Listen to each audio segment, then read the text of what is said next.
Com cada segon dimarts de cada mes, parlem amb els portaveus dels grups municipals. Parlen els grups municipals a Ràdio Premià de Mar, al 95.2 de la freqüència modulada. Avui, Andreu Montbrú, de Crida Premianenca. Benvingut, molt bon dia. Molt bon dia, Francesc. Andreu, ets llicenciat en Ciències Polítiques, en Filosofia, vas néixer el 88, ets professor, has treballat al programa de millora i innovació docent de la Universitat de Barcelona, has estat becari a l'Institut de Ciències Polítiques Socials i actualment ets professor de Filosofia secundària, però actualment el que ets nou pare. Benvingut i, per tant, felicitats. Felicitats per aquest nou estat, a la Brenda i a tu, perquè al cap i a la fi som això, som persones que cada dia hem d'estar... Doncs sí. Veus les coses diferent, ara? O... Sí, home, veure les coses diferent, això també és una mica el tòpic, no? Jo crec que no... Vaja, evidentment és una qüestió prou especial, no?, la paternitat, molt contents. Ara, just ahir, en Raimon, que és el meu fill, va fer un mes, i la veritat és que ens anem habituant tant, no?, uns als altres, però molt bé, molt contents. I sí, home, no sé si veure les coses diferents. La veritat és que diuen que potser et fa més conservador tenir fills. No, no és el meu cas, no és el meu cas. Jo cada dia que passa soc més socialista. De tota manera sí que després un pot veure encara més neguit al futur, de dir que allò que sempre de vegades diem, no, volem un futur millor i per tant per això estem lluitant cada dia. Llavors tens un testimoni, és en Raimon. Què em vull jo d'en Raimon? Exacte, no? Lluitar pel mateix que lluitem sempre, que és això, no? El feminisme, l'ecologisme, un món millor. Ara hi ha un motiu, que és també, no?, les perspectives de futur pel meu fill. Andreu, de tota manera, què és el que en aquest moment et neguiteja més en l'àmbit municipal? Home, nosaltres, jo crec que hi ha dues grans qüestions. Per nosaltres, que crec que sempre són com el leitmotiv de Crida Premianenca des de sempre. D'una banda, hi ha tota la qüestió del desenvolupament urbanístic, i aquí citaria el futur de Can Sant Pere, que està prou encarrilat a nivell urbanístic, però crec que a nivell comunitari i social fa falta encarrilar-lo, no? El govern jo crec que ha tingut un posicionament molt dur fa unes setmanes, inicialment, no?, en què es deia, no, escolti, la gent que és dins, que surtin, no? I ara ja ens n'encarreguem nosaltres, i això no ho expropiarem fins que la gent de dins no hagi sortit. I jo crec que aquest posicionament l'han anat matisant, cosa que me n'alegro, i a més m'alegro especialment i felicitar la resistència, aquesta resistència de 2 mesos que ha fet que un cop més s'hagi suspès la data de desallotjament. I penso que ara el que toca és aquest projecte de gestió comunitària que s'està articulant amb el conjunt d'entitats socials i culturals de Premià de Mar. Doncs jo crec que el conjunt del municipi ens el fem nostre, no? Perquè realment crec que tenir a Can Sant Pere, primer, d'una banda, una gran zona verda i després un ateneu de gestió comunitària on totes les entitats socials i culturals del poble hi puguin desenvolupar la seva activitat, doncs jo crec que enriquirà molt la vila. Això d'una banda, després, també a nivell urbanístic, tota la qüestió de transmesa i metal·logènia, no? El govern ens ha llançat una proposta per fer-hi 340, gairebé, o 330 i escaig habitatges, tant, no?, 170 a una banda i 170 a l'altra. Nosaltres considerem que Premià està al límit de les seves possibilitats, sempre ho hem dit, a nivell urbanístic. Avui en dia ni a transmesa ni a metal·logènia s'hi pot construir ni un habitatge, i per tant pensem que això fa falta un debat públic molt més profund, que això ho acabi decidint la ciutadania de Premià, i que s'aposti molt més pel creixement zero i per zones verdes i equipaments, que s'ha de veure la manera, per exemple. I d'una banda la qüestió urbanística i de l'altra la qüestió social, no? Crida Premianenca, jo crec que aquestes són les dues grans potes de la nostra acció, i venim d'anys durs a nivell social, d'anys molt durs, no? Ja veníem de la crisi del 2008, però s'hi ha sumat tota la situació molt dura de la pandèmia per molta gent, i crec que, per exemple, els últims pressupostos veiem com les ajudes a les famílies es reduïen, o nosaltres hem denunciat, per exemple, la qüestió de l'empadronament, que en aquest municipi s'han endurit les condicions d'accés al padró, i això dificulta que les persones, molts cops, en situació més vulnerable, accedeixin als serveis socials, no? I, per tant, aquesta és una altra de les grans qüestions que ens preocupen. Urbanisme, desenvolupament urbanístic d'un poble que estem saturats, i, evidentment, l'atenció a garantir la igualtat entre els habitants de Premià de Mar. Divendres passat, al parlar l'alcalde, Rafa Navarro, ens deia que hi havia hagut un canvi de to amb les negociacions amb els col·lectius de Can Sant Pere, i que, tot i que aquesta qüestió de l'expropiació i de com es deixava l'espai estava en el mateix punt. Jo crec que, a veure, el govern tenia un discurs, no?, com deia, molt dur, i que se n'han adonat que no és sostenible, aquest discurs. Jo crec que el canvi de to ha vingut sobretot per part del govern, perquè Can Sant Pere han dit sempre el mateix. Vaja, Can Sant Pere diuen el mateix que es diu, jo vinc d'aquí, fa 8 o 9 anys, no? Vaig començar a participar políticament a Premià de Mar, precisament amb l'Assemblea de Can Sant Pere, que ara ja fa molts anys que no hi soc, no? Però, i fa 9 anys es deia pràcticament el mateix que ara. Si un mira el manifest, es deia 100% públic, no? Gran zona verda, protecció del patrimoni, no? El BECIL, com a la part de la fàbrica que té un valor més gran històric i arquitectònic com a exemple de racionalisme arquitectònic, i gestió comunitària. Un Ateneu on hi tinguin cabuda totes les entitats socials i culturals del poble i que, a més, estigui dinamitzat, gestionat per aquestes entitats. I això sempre s'ha dit, és que s'ha dit sempre el mateix, no? Aleshores, jo crec que el govern ara el que volia era dir, no, escolti, ara el que toca, ara que hi ha partida, el que toca és que vostès surtin, vagin a fer les seves activitats a una altra banda i nosaltres ja decidirem el què. I jo crec que això és menystenir, ho deia, un moviment popular, ciutadà, molt important a Premià de Mar els últims anys, no? Que ha tirat a molta gent i jo crec que això s'ha vist tant a les activitats internes a Can Sant Pere, no? Hi ha la xarxa d'habitatge, hi ha l'escoleta, hi ha molts col·lectius, ja hi eren i ara no, van canviant, però sempre n'hi ha, com les mobilitzacions, no? Ara fa poc, doncs, escolta, es va recollir més de 1.000 firmes a favor de Can Sant Pere que incloïen la gestió comunitària. Fa 4 dies, l'enèsima manifestació, que són de les manifestacions que aglutinen més gent a Premià de Mar, no? Aleshores, dir, no, vostès surtin que ara ens n'encarreguem l'Ajuntament. És tenir poc en compte el moviment. Aquí hi ha com un discurs de veure qui té la legitimitat popular, no? Sí. És a dir, no, ho té el govern o té la majoria del comissionat, en aquest cas, de l'Ajuntament, o els grups socials, o qui és legítimament aquell que ha de tirar endavant les coses. Jo crec que això és un fals dilema. Evidentment són legitimitats diferents. Nosaltres, com a representants polítics, tenim una legitimitat, perquè ens voten, però ens voten un cop cada 4 anys. Això tampoc no ho oblidem. Vull dir que tota la legitimitat democràtica no ve de les votacions que es fan un cop cada 4 anys. Jo crec que les entitats, que la gent organitzada, que la gent que lluita, que la gent que, a més, fa una funció pública. Això no ho oblidem, perquè aquí no s'està dient, no, escolti, és que això ho volem per fer-nos un club de golf, per 4. No, s'està dient, fem un Ateneu que estigui obert a tota la ciutadania, que hi càpiguen totes les entitats socials i culturals del poble.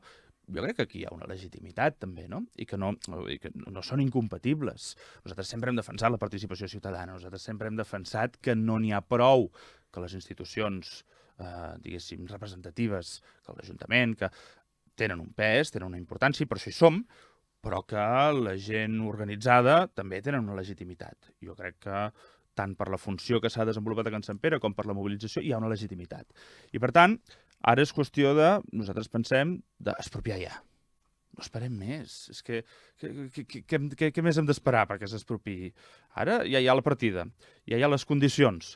Doncs home, que es faci, que si tenim la garantia que ja no hi haurà cap desallotjament, que si preocupa la responsabilitat civil de l'espai, escolti, que revisin, com ja ha passat als arquitectes municipals, quines són les zones segures i quines no, i que les entitats o col·lectius que hi ha allà que ho assumeixin, això cap problema, no? I després anem construint, no? A veure què hi ha d'haver allà dins. Escolta, allà dins hi volem, no ho sé, un espai per fer circ, un espai per fer exposicions d'art, un espai per fer ball, un espai de rocòdrom, un espai per fer això, classes de reforç, com ja passa, no? L'escoleta popular. Però sempre amb aquesta visió, nosaltres pensem que la gestió comunitària, i la prova és que hi ha altres equipaments aquí en el municipi, altres edificis propietat de l'Ajuntament que estan absolutament abandonats, no? El Segle, per exemple, no? Escolti, el Segle quant de temps fa que està tancat i que no s'hi fa res? Ara diuen que potser s'hi farà alguna cosa, no? O fins i tot el centre cívic, no? El centre cívic, evidentment, està a disposició de tothom, però és un lloc segurament fred i un lloc que acaba sent com bucs en què pots agafar, fer servir una sala, però no s'hi genera teixit social. I la gestió comunitària el que crea és teixit social. La gestió comunitària facilita que els equipaments satisfacin les necessitats de les entitats dels col·lectius, perquè així se'ls senten molt més seu l'equipament, no? I hi ha molts exemples, l'Ateneu de Nou Barris, la Flor de Maig, Can Batlló, hi ha molts exemples, el Coma Cros a Salt, i això és el que hem dit sempre. Això és el que hem dit sempre. Un espai públic, obert a tota la ciutadania, però que les entitats se'l puguin fer seu. Això és el que pensem que ha de ser Can Sant Pere i vaja, sempre ho hem defensat. Hi ha qui ha dit que Can Sant Pere el rebost de vots de la Crida. Bueno, no sé, aquí diuen... Mira, a mi fa molta gràcia això. L'alcalde, jo crec que cada cop que algú, diguéssim, el critica, pensa que hi ha la Crida Premianenca darrere. Jo crec que això parla bastant bé de nosaltres, no?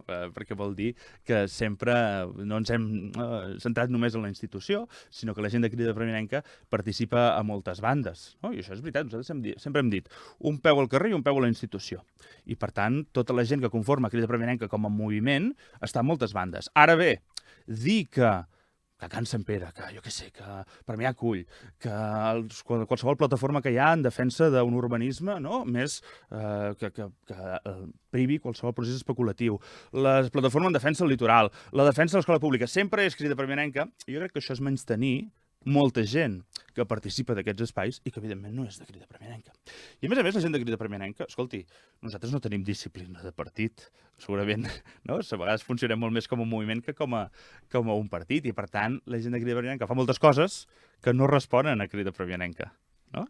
Perquè participem a moltes bandes. Jo mateix participo, si li fes la llista dels llocs on participo, no acabaria. Una d'elles és, per exemple, amb l'espai sindicalista, no? En aquest cas d'ensenyament, i estem, clar que parlem del municipi i tot plegat, però hi ha qüestions d'actualitat i que ens afecten, evidentment, com a municipi, que són la qualitat de l'ensenyament dels nostres fills i filles. I, per tant, això suposo que és el que es reivindica d'alguna manera a la setmana entrant que tenim aquí, en el qual es convoquen unes aturades, no? Totalment. Jo, miri, a banda que soc professor a l'Institut de Premià de Mar, que la veritat és que és un centre que funciona molt bé, i que estic molt content d'estar aquí. La veritat és que l'Institut on vaig fer el batxillerat i, per tant, estic molt content de poder-hi fer classe. Els tenim aquí en programes en els quals... de fet, teniu alguns dels meus... Perquè soc tutor de batxillerat i he vist que teniu de tant en tant alguns dels meus alumnes. Ens expliquen coses molt interessants, I a banda de fer mitja jornada allà, faig mitja jornada a l'Ustec, també, no? Soc, diguéssim, que faig de sindicalista, de delegat d'Ustec, i... Sí, l'educació jo penso que venim d'una situació molt dura, de les retallades que s'han cronificat des del 2008-2010, que tenen a veure amb la càrrega d'hores lectives dels docents, amb l'atenció a les necessitats educatives, no? Diverses de l'alumnat, amb la manca de personal, etc. Per tant, s'han cronificat les retallades.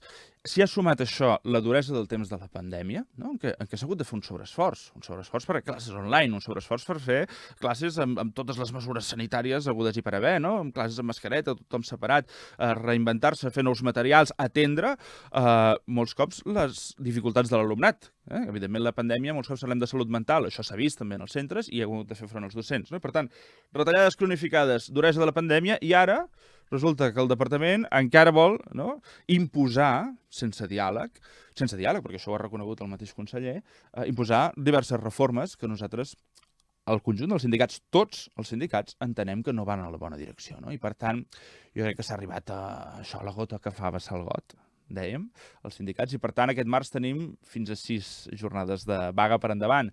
Comencem el dia 15, i, evidentment, penso que s'ha volgut fer la campanya mediàtica aquesta del calendari. Miri, els docents tots comencem a treballar l'1 de setembre. I, per tant, això és l'anècdota. La qüestió és imposar una mesura saltant-se la negociació col·lectiva i totes aquestes altres. Però si no hagués hagut el calendari no s'hagués reivindicat l'altre. Miri, just gairebé el mateix decàleg de reivindicacions, just abans de la pandèmia, les setmanes abans, els mateixos sindicats, tots, estàvem organitzant una vaga indefinida per final de curs, per la reversió de les retallades. S'estaven fent assemblees als centres, fa 2 anys. S'estaven fent assemblees als centres, gairebé amb el mateix decàleg de reivindicacions. S'estava organitzant una vaga indefinida i va arribar la pandèmia. I aleshores, clar, el que es va dir és, home, ara no toca fer una vaga indefinida, perquè ara el que toca és garantir el dret a l'educació, fer front a la pandèmia. Ara, que per sort la situació de la pandèmia doncs ja no és la mateixa, però que, ostres, no s'ha ni dotat de recursos, ni dotat de suport a l'educació com hagués sigut necessari, ni s'ha garantit la seguretat a les escoles, ni els EPIs molts cops per el material per fer les escoles segures, etc. Doncs ara recuperem la unitat sindical i les reivindicacions gairebé les mateixes que estaven posant sobre la taula fa 2 anys. Per tant, fa 2 anys el calendari ha sigut... Més que el calendari, ha sigut, insisteixo, el trencar la negociació col·lectiva. Hi ha algun sector, o sigui, en tots els sectors, no? Està claríssim que hi ha d'haver negociació. O sigui, hi ha uns procediments, hi ha unes meses, no?, on participa la part social, els sindicats, els representants dels treballadors, la Generalitat, etc. Llavors, escolti, la Generalitat no pot dir ara imposem una mesura saltant-nos les meses i és igual, no? I ni les convoquem i hem decidit i ja està, és igual que diguin. Això no és acceptable en cap col·lectiu, en cap col·lectiu. Fa 2 anys ara, 2 anys exactes, gairebé. 2 anys exactes.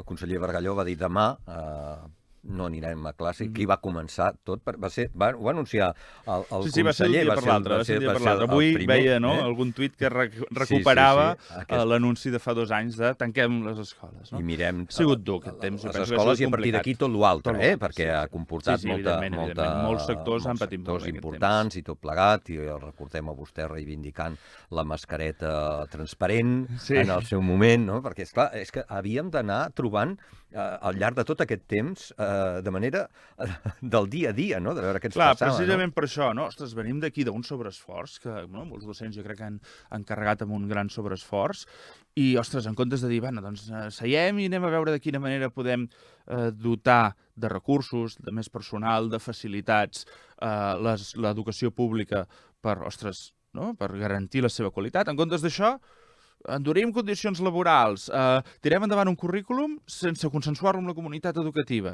que suposa canvis importants i que van en la línia d'augmentar la segregació. Jo crec que el nou currículum, a banda de s'ha discutit molt aquests dies de si s'elimina la filosofia a l'ESO, que això m'afecta com a professor de filosofia, o si la tecnologia perd hores, o si ja no hi haurà notes numèriques, s'ha discutit molt d'això, però per mi el nou currículum, que jo crec que no s'ha consensuat amb la comunitat educativa, el principal perill que té és que augmenta aquesta lògica d'autonomia de centre i competició entre centres. I això fa que aquells centres que tenen una comunitat educativa amb recursos doncs faran projectes espectaculars i meravellosos, i altres centres, segurament, quedaran enrere. I, per tant, es genera una doble línia a la pública. I això genera més segregació dins de la pròpia pública. I, per tant, aquest és el punt que jo crec que és més greu d'aquest currículum, que també se'ns imposa. L'hem d'aplicar al setembre i jo encara no sé què hauré d'impartir al setembre. Tornem a la política municipal, la relacionem amb l'ensenyament i ens en anem a la Mar Nova. Ara el dia 5 hi havia portes obertes, tornava una mica aquest procés participatiu d'aquest nou edifici que hi ha d'haver. Vostès han dit alguna vegada que el govern no va posar en el pressupost el tema de la Mar Nova. L'alcalde encara ens va dir la setmana passada, escolti'm, una cosa és que no estés al pressupost, però sí que hi ha la reserva, per tant, dir això és confondre la població. Volen vostès confondre la població? No, evidentment que no. Nosaltres el que diem és que no hi és el pressupost. És que el pressupost no hi és. A veure, parlem en propietat. Una cosa és que hi ha romanent. No existeix romanent. Romanent vol dir que hi ha estalvi. Romanent de tresoreria vol dir que diguéssim que hi ha uns diners que durant anys no s'han gastat, molts cops perquè aquest Ajuntament en el pressupost posa inversions, diu que farà coses i després no les fa, o triga molt. Mira, per exemple, ara s'està arreglant Campmanent. Campmanent s'està arreglant amb un pressupost, amb diners que estaven pressupostats fot 3 o 4 anys. Doncs molts cops, com que el que es pressuposta no s'acaba fent, es va acumulant un romanent, que diguéssim que seria un estalvi. Existeix a Premià de Mar un estalvi que permetria fer una modificació i posar la partida per la Mar Nova. I que segurament es farà. Ara bé, això no es pot dir que està en el pressupost, perquè no hi és. Dir que tenim estalvi i que quan pertoqui farem una modificació de pressupost i utilitzarem aquest estalvi per la Mar Nova, perfecte, digui això, que això és la realitat. Però no digui que està en el pressupost perquè no hi és, perquè si tu mira el pressupost no hi és. Explicaven que possiblement això no es podria concretar aquest any i després es podria perdre aquesta partida. Però aleshores no diguis que no està en el pressupost perquè no hi és. Digues, no us preocupeu que tenim els recursos per fer-ho quan sigui necessari. Aquesta és la realitat, perquè suposem, imagina que ara hi hagués una moció de censura i hi hagués un altre govern, potser aquest estalvi el voldria fer servir per una altra cosa, perquè com que no està pressupostat per un fi concret, Aleshores, el que diem és això és una qüestió, si vols, és una qüestió tècnica, però una cosa és dir, tenim recursos per quan calgui fer això, i l'altra, però això haurà de passar per ple. Haurem de votar aquesta modificació. Vol dir que haurem de tornar-ho a votar, aquesta partida, per incloure el pressupost. Per tant, vostè no pot dir, això hi és el pressupost, perquè no hi és. De tota manera, els que ens estan escoltant ara mateix, pares, mares, ciutadans, ciutadanes de Premià de Mar, no han de patir. No han de patir perquè hi ha un consens polític. No han de patir. Perquè hi ha un consens polític, evidentment, perquè tots els grups municipals jo crec que defensem que la Mar Nova s'ha de dotar d'un edifici de nova planta i, per tant, quan això passi pel ple i s'hagi d'aprovar la modificació per incloure-ho al pressupost, doncs, vaja, jo anticipo que això tirarà endavant. Un edifici de nova planta que si és també de participació popular, però que té una base ja molt clara, està molt marcada. Acotada, no? Acotada, sí. Sí, nosaltres, més enllà d'això, que ens n'alegrem, i és una bona notícia, que ens agradaria que hi pogués haver encara més participació, més definició, no?, per part de... Però bé, amb això no hi entraré. Més que això, nosaltres sempre hem reivindicat un mapa escolar, no? Un mapa escolar que comptés amb la mateixa participació i que fes una aposta decidida per l'escola pública. Nosaltres això ho tenim claríssim. L'escola pública és l'única que garanteix la igualtat d'oportunitats, no? L'equitat, la justícia social, no? Que evita la segregació, i per tant nosaltres durant molt de temps hem reclamat que hi hagués un mapa escolar que de forma molt clara apostés per l'escola pública. El govern fa aquesta... No? Té una política més de... Escolti, es tracta a tothom igual, la pública i la concertada, no? Nosaltres no és la nostra aposta, perquè entenem que això va en detriment de la pública, i la prova és que hem anat perdent línies en més d'una ocasió i que tenim alguns centres a premiar que, ostres, requeririen clarament de més pressupost, que requeririen de, des del municipi, fer moltes més polítiques per enfortir els centres de premiar, sobretot de la pública, i per evitar això, evitar la segregació. I altres qüestions d'educació, nosaltres, sobretot, una altra de les qüestions que tenim molt clares és que és una anomalia a Premià de Mar que només tinguem una escola bressol.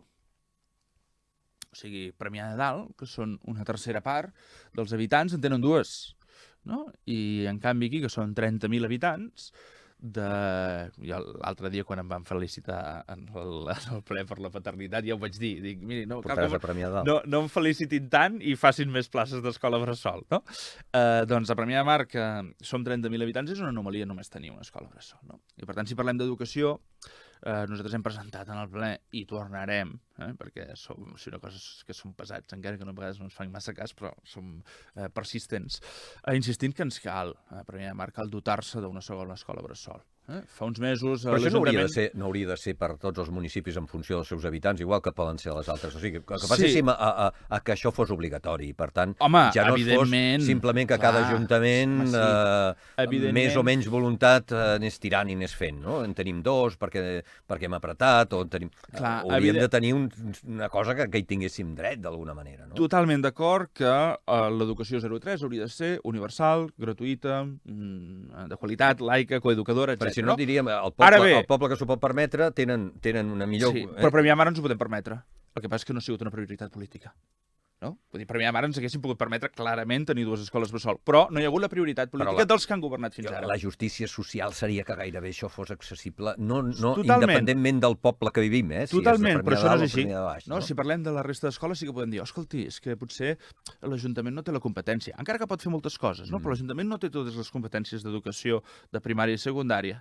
Això podem fer servir aquest argument, encara que podem fer moltes coses per repartir desigualtats, per evitar segregació, però en el cas del 0-3 sí que tenim la competència. És una competència nostra. I, per tant, podem desitjar, aspirar que això fos, que la Generalitat assumís la universalitat del 0-3. Però ara és una competència nostra. I, per tant, és una responsabilitat 100% nostra. I aquesta responsabilitat 100% nostra no l'hem exercida com tocava, que és, si cada any a Premià de Mar neixen uns 200, em sembla que són, ho dic de memòria, uns 200 infants, doncs de 0 a 1 em sembla que tenim unes 10 places, i després cobrim un 10% o així dels nascuts a Premià, no? O alguna mica més. Clar, això vol dir que no estem cobrint, que no estem cobrint, vull dir que no estem donant un servei que és competència nostra. I, per tant, des de Crida, si parlem d'educació, insistim molt en el 0-3, no? Hem parlat d'educació i hem parlat de participació. Moltes vegades hem sortit la participació, i participació és una cosa important perquè aquesta democràcia vagi avançant amb qualitat. Però tenim problemes. Fem processos participatius en els pressupostos participatius i en el moment en què participa poca gent. Què s'ha de fer? Què vol dir poca gent? Què vol dir poca gent? Vull dir, un percentualment dels habitants d'un municipi participa. No és només de Premià de Mar. Nosaltres sempre diem un parell de coses. Primer, el poca gent és relatiu, perquè, no sé, a vegades es diu Can Sant Pere va votar poca gent, i ho diuen partits que tenen menys vots que la gent que va votar en el pressupost, en el procés participatiu de Can Sant Pere, no? Dius, bueno, doncs miri, hi ha més legitimitat en el procés participatiu de Can Sant Pere que la que té vostè, que l'ha votat menys gent, no? Perquè a vegades, també quan diem participa poca gent, bueno, quan és poca gent, no? Això d'una banda. Després, nosaltres sempre diem que la participació funciona en un cercle virtuós. Funciona en un cercle virtuós. És a dir, cal si vol dir-ho així, una educació participativa. No? I per tant, si hi va haver participació, si funciona la participació, perquè clar, si la gent va votar i allò que ha votat no s'executa fins al cap de 5 anys o directament no s'executa, diu, escolti, doncs el primer cop que participi un altre. No? Per tant, la participació requereix va a foc lent. Diguéssim que va a foc lent la participació. I per tant necessita d'una educació participativa, necessita d'una aposta clara per la participació i necessita de que es compleixi allò que, no? Quan es participa, que s'executi, no? Ostres, que Can Sant Pere ha costat molt. No? Quan fa que es va votar que sí a l'expropiació? Doncs encara no hem expropiat. Què va ser el 14, va ser? El 14, em sembla, no? Em sembla que sí, va ser el 2014. 2014, sí. I encara no hem expropiat. Cap al novembre o desembre del 2014. Els pressupostos participatius, per això, que, per exemple, un altre exemple, no? que va ser una iniciativa de Crida Permanent que s'ha consolidat, s'ha anat consolidant, jo crec que són positius. Jo crec que hem recollit, permet recollir interessos, preocupacions de la ciutadania, que permet visibilitzar problemes que, si no, no estarien a la vista, i que permet atendre necessitats que provenen directament de la gent, i, per tant, molts cops, el que dèiem abans, de la legitimitat. Clar, els polítics, els representants en el ple municipal se'ns vota un cop cada 4 anys. Però després, per saber què és allò prioritari, quines són les demandes de la gent, no tenim... No? Cal estar molt en contacte amb la gent, cal participar al dia a dia en el carrer, però tampoc tenim una bola de vidre que ens permeti ser... Aleshores, eines com el pressupost participatiu permet que aflorin necessitats, que aflorin interessos, i per tant és una eina positiva. Nosaltres hi ha altres eines positives que pensem que s'haurien d'aplicar i no s'han aplicat. A Crida Permanent que vam presentar una moció perquè diverses coses, no? Una moció, per exemple, perquè es creessin taules de barri. És a dir, com si diguéssim assemblees on hi hagués les entitats, les associacions de veïns, però també fossin obertes a tot el veïnat de cada barri, no? I que un cop al mes, o un cop cada 2 mesos, o un cop cada X temps, hi participessin les entitats del barri, les associacions de veïns, els veïns que en tinguessin ganes, els grups polítics, i tinguessin un espai de diàleg, de debat, de recollida de propostes, etc. No? Això es va aprovar. Això no s'ha fet, no? Perquè jo crec que fa por, a segons quins grups fa por, perquè això fa perdre control, no? Fa perdre... Quan tu també deixes participar, aleshores la gent potser diu coses que no t'agraden. I, per tant, penso que un dels problemes de la participació és que hi ha qui li fa por la participació perquè perd els vincles que té controlats. I no passa com totes aquestes coses moltes vegades, a nivell municipal, n'hi ha uns que fan, uns que critiquen allò que fan i la majoria no fa res. Llavors, ens podem trobar amb que a les taules de barri hi haguin les entitats que són els mateixos que estan a la taula de barri i vagin sent els mateixos actors amb diferents noms. A vegades ens trobem amb aquesta cosa transversal, no? Jo respecto molt les associacions de veïns, vull dir que penso que fan una funció molt, molt interessant, però molts cops, diguéssim, si el que ens preocupa és la manca de pluralitat, les entitats veïnals molts cops sí que, ostres, costa molt que la gent es faci soci i participi i es convoqui, no? I molts cops sí que hi ha alguna persona militant, no?, que assumeix la presidència, que per tant fa molta feina, però encara passa més això que diu vostè, no? Per tant, entre que la interlocució única siguin les associacions de veïns o que la interlocució sigui més oberta i per tant qualsevol pugui anar en una assemblea en el seu barri un cop al mes a dir-hi la seva, segur que hi haurà més participació i més pluralitat. Per tant, no? Vull dir, anirem a millor. Segur que taules de barri ens fan anar millor i en cap cas anar pitjor en la pluralitat i en la participació. Cal sempre anar millor i això és el que estem cercant i avui el que estem fent és que dels portaveus municipals de Crida Permanent, que en aquest cas Andreu Montbrú, ens expliqui la seva manera d'entendre la política municipal i tots els aspectes que avui anem comentant. Parlem d'economia, parlem de reactivació econòmica. Premià de Mar, que havia estat una ciutat bàsicament industrial, i que també tenia algun petit sector primari, de les hortes, etc. Ara ha passat a ser només comercial? Es pot revertir això? Serà només tenim ja el futur com a ciutat dormitori i de comerç? Clar, miri, això precisament, no? A l'inici parlàvem d'urbanisme, no? Doncs sembla que, d'alguna manera, l'urbanisme que s'ha anat dissenyant en aquest municipi, a banda de, nosaltres sempre diem, d'estar com molt sotmès més als interessos dels privats que no pas a l'interès públic, també ha anat generant un poble, això, dormitori, no? Un poble que bàsicament residencial, on el que s'han afavorit són les promocions immobiliàries i on no s'ha cuidat gens altres sectors, no? No s'ha cuidat, evidentment, el sector primari. Queda només dic també de memòria, però, per exemple, de Flor queda només una explotació per allà sobre Can Colomer, sobre els Mossos, no? Queda només una explotació. Mira, Vilassar, no? Si ens comparem amb Vilassar, les comparacions són odioses, però en aquest cas és evident que el sector primari aquí ha desaparegut i, en canvi, tenim exemples de l'entorn on s'ha cuidat més, segurament, el sector primari, no? I, per tant, també estem molt acotats. Estem acotats, però s'hagués pogut cuidar més el sector primari. Nosaltres ara, per exemple, just aquest ple, presentem una moció en el ple de març en què el que reclamem és recuperar espais agrícoles, no? En aquesta zona que queda, Hortes de Ponent, diguéssim, la part que no està previst urbanitzar-hi 300 habitatges d'aquí a 2 dies, en aquesta part el que diem és, com ja hi ha els horts, no? Hi ha els horts socials, doncs aquí intentar recuperar altres terrenys per part del municipi per almenys garantir la conservació de, encara que siguin pocs, espais agrícoles, no? Per tant, protegir aquest petit espai que encara podríem tenir a Premià de Mar d'agricultura. També hi ha altres mesures, com que no directament tenir sector primari en el municipi, però sí mesures per afavorir, per exemple, el comerç de proximitat, el producte de proximitat, i afavorir aquells productors que a vegades estan a Teià, Vilassar, etc. No? Això també, iniciatives en aquest sentit, també serien interessants. I respecte a la indústria, és una pena. Jo crec que és una llàstima que no s'hagi cuidat a Premià de Mar gens ni mica la indústria, perquè crec que és un sector que genera llocs de treball menys precaris que el sector terciari, no? Parlem molts cops de terciarització com a sinònim gairebé de precarització, molts cops, i no s'ha cuidat gens la indústria. Sempre diem, Transmesa, Metal·logènia, etc. Han tancat fa poc i no se n'han anat a la Xina, no? Per dir un tòpic. Se n'han anat un a Arenys i l'altre a Osca. No? Vull dir que no s'ha cuidat el polígon. Nosaltres hem reclamat més d'un cop en el ple un procés de reflexió sobre el futur del polígon a Premià de Mar. No hem fet aquesta aposta, no? De fet, recordo una trobada de regidors i d'alcaldes de la comarca sobre promoció econòmica en què nosaltres hi anàvem cada municipi amb el seu polígon, no? A parlar de com potenciar-lo, i nosaltres hi anàvem amb el port com la nostra aposta econòmica, no? El port comercial. Bueno, això jo crec que defineix bastant quina ha estat l'aposta en aquest municipi. Pensem que encara, no? A la zona de, diguéssim, de Ponent, encara seria possible mantenir-hi certa activitat industrial si hi hagués una aposta, si hi hagués una reflexió i una aposta per mantenir els usos en aquella zona. I no fer coses com la requalificació de Transmesa o Metal·logènia.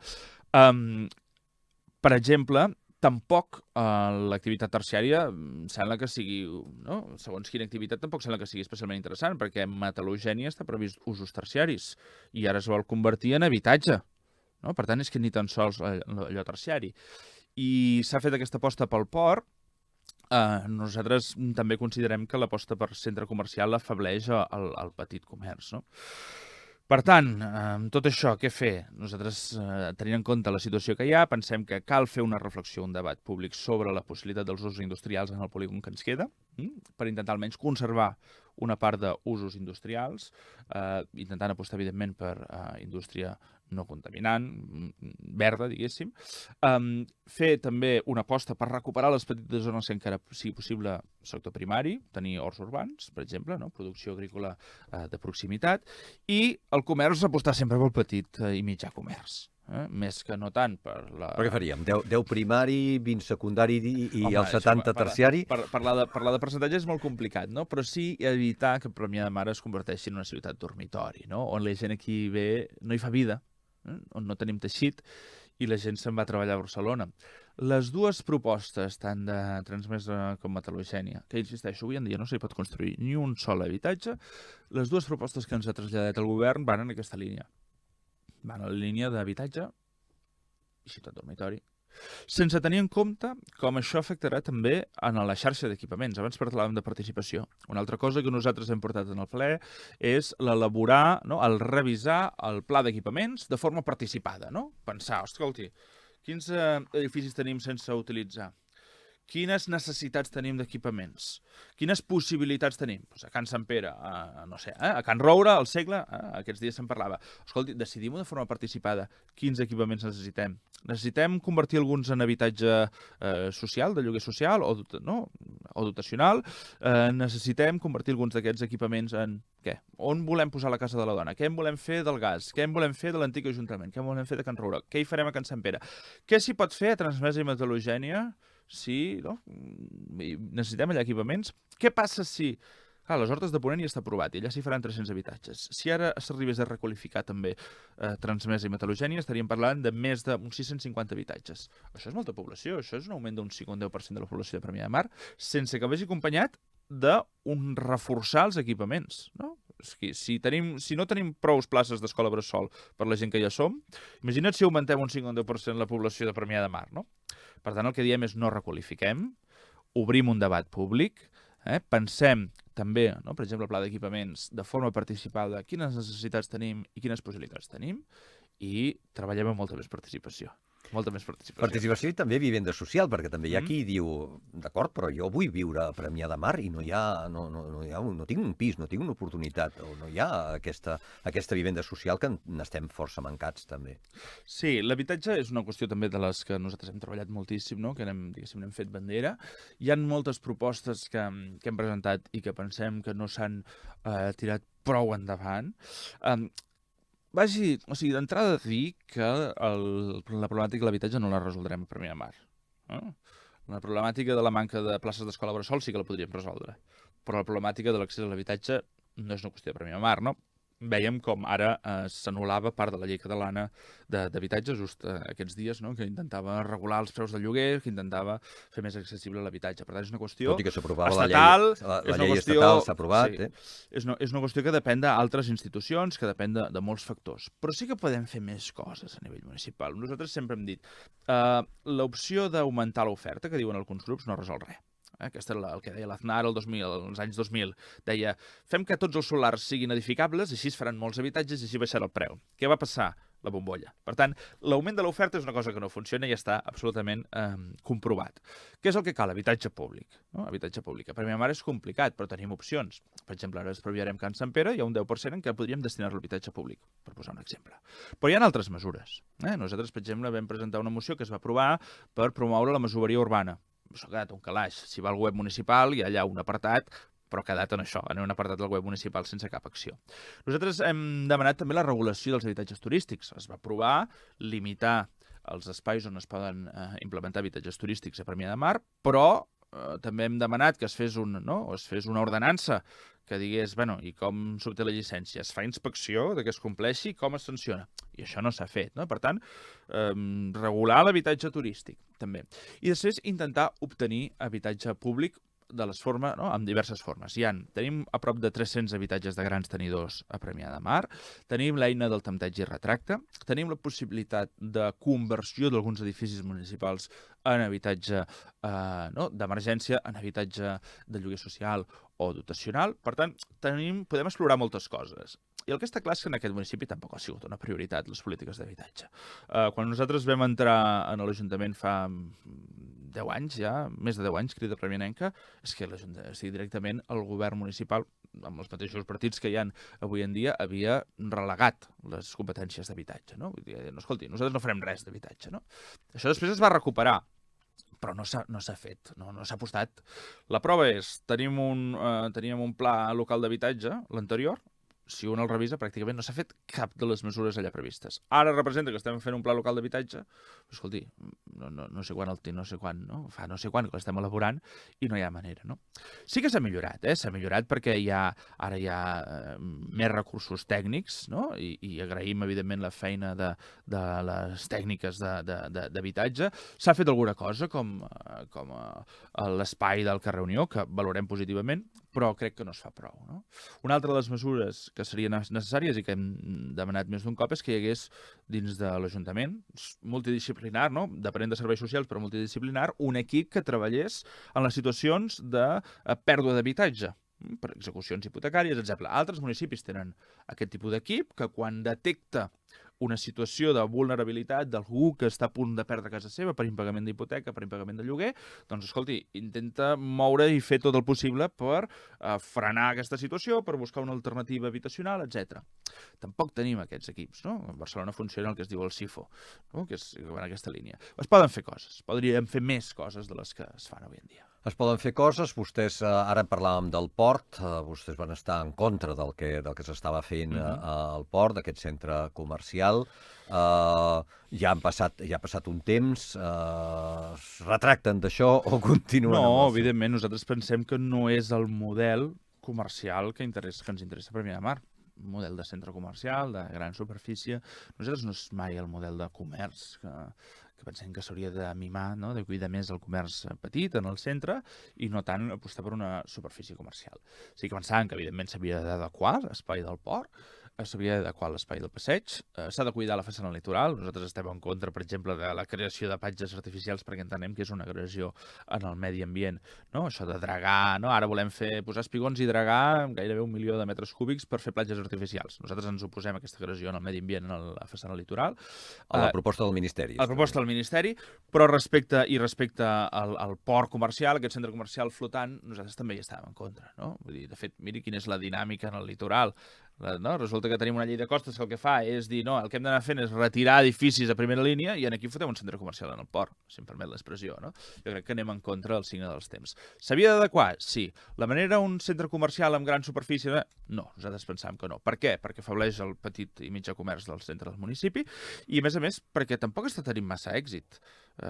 Està, no sé si un 40%, també dic l'últim cop, que l'últim cop que ho vam preguntar em sembla un 40% d'ocupació dels locals, ara potser és una miqueta més, però en tot cas està mig-mig. O sigui, la meitat està desocupat, no? I gairebé l'únic que funciona és la restauració, perquè la gent passejar i anar a prendre alguna cosa sí que funciona, però és que, de fet, és que les botigues, les grans marques i així ni funciona en aquest port, no? Per tant, el que diem és, escolti, bueno, ara ja està fet això, i per tant no el podem dinamitar, que a vegades l'alcalde ens diu és que vostès voldrien dinamitar el port. Home, miri, estaria bé que desaparegués, però som conscients de que no pot desaparèixer. Aleshores, el que sí que podríem fer és intentar veure si hi ha usos públics en els locals desaprofitats, i per tant intentar fer algun pla per a aquells locals que avui en dia són buits i desengelats, mirar a veure si podem dotar d'usos públics o usos més lligats a la nàutica, usos més lligats, no, al dinamitzar, donar de vida, de teixit social, la zona del port. Hi ha un altre edifici que seria aquell edifici emblemàtic, era l'edifici del Club Nàutic, diguéssim, no? Que també se li podrien donar diferents opcions. Sí, aquest és un edifici municipal. Un company en Ramon Sala va promoure molt, no, la idea de fer-hi el Museu del Mar. Això ho va recollir Esquerra Republicana i, de fet, jo crec que fins i tot es va aprovar. Jo penso que sí, que és un espai petit, per això, però sí que és un espai que seria interessant fer-hi algun tipus de... És gran externament, però... Sí, la torre del Nàutic és prou petita, però aquesta idea de fer-hi un museu vinculat a la vida marítima, a la memòria històrica marinera, seria interessant. Venim del 8M, venim també d'una setmana al mes de febrer dedicada a la LGTB-fòbia a l'esport. La perspectiva de gènere també és una cosa que a nivell municipal i en qualsevol nivell s'hi ha de treballar, no? Sí, nosaltres, clar, hi ha moltes coses, no? Ara estem debatent molt, presentem també al mes de març una moció en què reivindiquem algunes de les coses que hem reivindicat sempre, com que les polítiques de gènere siguin transversals. Ara penso que el debat està molt centrat en la Casa de la Dona. La Casa de la Dona jo crec que s'ha corregut bastant en tenir el titular, però no? Però poc el disseny ben bé, no? Que hi hem d'encabir a la casa de la dona i on s'ha de situar. De moment l'únic que s'ha fet, inicialment el que s'ha fet és dir els serveis que ja existeixen, ara els hi posem una nova etiqueta. Nosaltres pensem que s'ha d'anar més enllà. Sembla que aquest any hi haurà una miqueta de pressupost, dic de memòria també, però em sembla que 12.000 euros. Nosaltres pensem que segurament no estaria bé... Però s'hi està treballant amb això ara. Sí, però pensem que estaria bé pensar quina és la ubicació. Nosaltres ara, per exemple, el govern corre molt en dir Can Roure farem no sé què. Can Roure, per exemple, seria un bon emplaçament per la casa de la dona i l'important seria augmentar els serveis vinculats a les polítiques feministes. Les polítiques en perspectiva de gènere i les polítiques feministes. Dins d'això, dotar de més pressupost la casa de la dona, però hi ha altres qüestions que no passen per tenir un equipament centrat en el feminisme, que passen com, per exemple, parlem sempre de les tasques de cures, parlem de com la desigualtat en la càrrega d'aquelles tasques que tenen a veure amb cuidar les persones dependents, els infants, etc. Escolti, tenir places d'escola bressol és una política feminista. Altres qüestions. Aquí s'ha aprovat en aquest municipi també revisar l'espai públic en perspectiva de gènere. Bueno, escolti, les mocions i les propostes de l'oposició costa molts cops Déu i ajuda, que tiren endavant. Hi ha coses que tiren endavant, Nosaltres a vegades presentem coses, s'aproven, i al cap de 3, 5, 10 anys s'acaben fent. Per tant, és un consol, no? Però aniríem millor si anessin més de pressa. Un exemple és aquesta auditoria amb clau de gènere de l'espai públic, perquè l'espai públic estigui molt més pensat com un espai segur per a les dones, com un espai amable per totes aquestes activitats que tenen a veure amb cuidar la vida, i que sobrecarreguen les dones a les seves espatlles. Em permetrà que pugui dir que en veu seva vostè proposa Can Roure com a seu de la casa de la dona? A veure, és precipitat això, però penso que sí, seria un bon emplaçament. Penso que seria un bon emplaçament. I aquest dibuix que proposava l'equip de govern els usos, diguéssim, de l'Ajuntament antic, diguéssim, com a sala de plens, etcètera, el segle... L'Ajuntament antic, reformar l'Ajuntament antic per fer-hi despatxos pels grups municipals i fer-hi una sala de plens, no em sembla una prioritat. No ens sembla una prioritat. Nosaltres tenim un edifici consistorial nou. Hem reclamat, per exemple, que en aquest edifici sí que els grups de l'oposició hauríem de tenir un despatx, un espai on poder fer feina. Vostès havien dit que això era un supermercat. Home, sí, un supermercat el tenim aquí sobre. Això és indubtable que el supermercat el tenim aquí sobre, no? Però aquí tenim hi ha espais que sí que s'hauria de garantir que els grups de l'oposició tenen un espai on poder treballar. Jo crec que és de mínims. Però ara invertir molts diners en reformar l'antic Ajuntament per fer-hi una sala de plens i despatx dels grups municipals potser no és una prioritat. En qualsevol cas, tot aquest disseny, el que diem és, tenim un Consell Municipal de Cultura, tenim una taula d'equipaments, tenim molts espais en què hauríem de parlar-ho. El que no veiem nosaltres és que el govern es despengi i sense encomanar-se a ningú digui miri, ara aquí farem això, ara aquí farem allò, no? Està aprovada una moció per dissenyar de forma participada el nou pla d'equipaments. Doncs sortir aquí i dir a Can Roure hi posarem això. A l'antic Ajuntament hi farem això altre. Vaja, no ho sé, penso que no és la manera. Com ho paguem tot això? La fiscalitat, què? La fiscalitat, nosaltres sempre hem defensat una fiscalitat verda, per tant, amb mesures que fomentin l'ecologisme. Això, per exemple, la taxa escombraries, que estigui vinculada al reciclatge, per posar un exemple, o la taxa de vehicles, diguéssim, l'impost de vehicles, que depengui també, estigui vinculat a les emissions. Per tant, sempre hem presentat mesures de fiscalitat verda, defensem mesures que afavoreixin les persones més vulnerables, reforçar els ajuts a l'IBI, per exemple. Nosaltres hem defensat que es reforcessin els ajuts a l'IBI, que anessin a favor d'aquella gent amb menys renda o en situacions familiars amb persones dependents, amb famílies nombroses. I després nosaltres pensem que hi ha d'haver una fiscalitat redistributiva. Durant molts anys hem renunciat a recaptar recursos d'aquelles persones amb més renda. Si no haguéssim renunciat a això, haguéssim tingut molts diners per fer polítiques socials que afavorissin les persones més necessitades, amb menys recursos, per fer places d'escola bressol, per fer polítiques educatives, per fer polítiques de suport a les famílies, polítiques socials, per transformar Can Sant Pere per les entitats socials i culturals del poble, per fer polítiques d'habitatge, i hem renunciat a uns recursos que ens haguessin anat molt bé perquè aquella gent que té més patrimoni pagués una mica més i això afavorís aquella gent que veritablement ho necessita. Senyor Montbrú, abans d'acabar el programa, estem ja a la recta final. Darrerament, Esquerra Republicana de Catalunya ja va escollir el cap de llista per a les properes eleccions, però són l'any vinent ja. Sí. Crida, suposo que us ho decidirà amb assemblea, etc.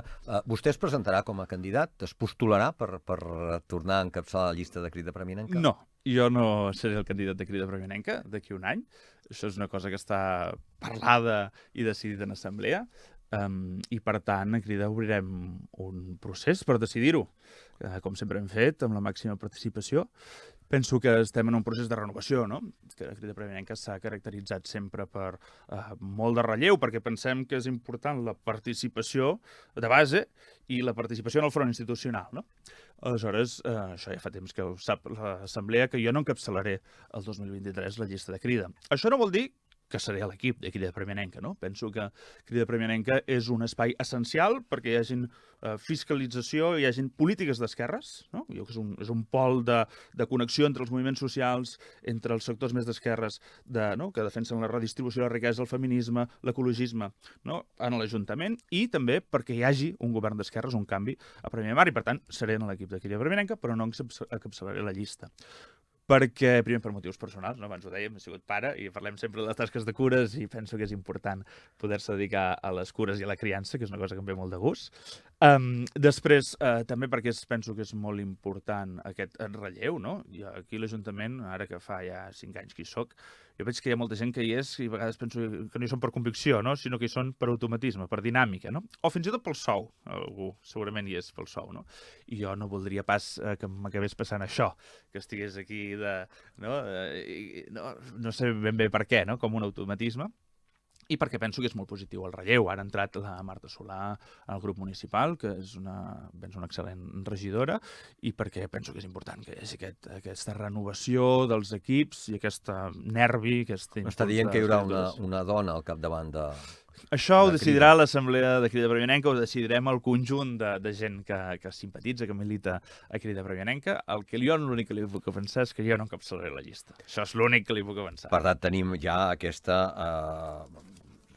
notícia, diguéssim, no? Perquè en principi que hi ha això, Andreu Montbrú no encapçalarà la llista de Crida Preeminenca en les properes eleccions del 2013, després de 23, després d'haver estat a l'anterior i al 2019, que el 2019 sí que encapçalava el Ribet, Joan Ribet. El Joan Ribet era el del 2019? Sí, jo vaig encapçalar les últimes.